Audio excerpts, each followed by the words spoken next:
See this pocket watch near? It was my dad's.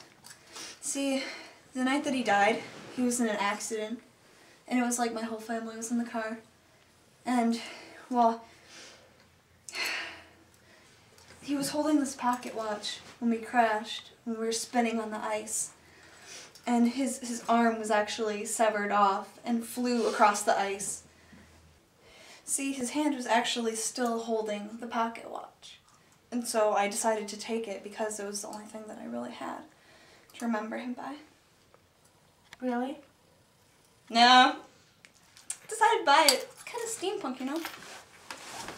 Stupid.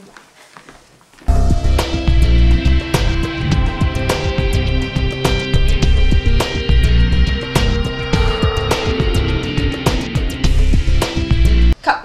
Up, squirrel!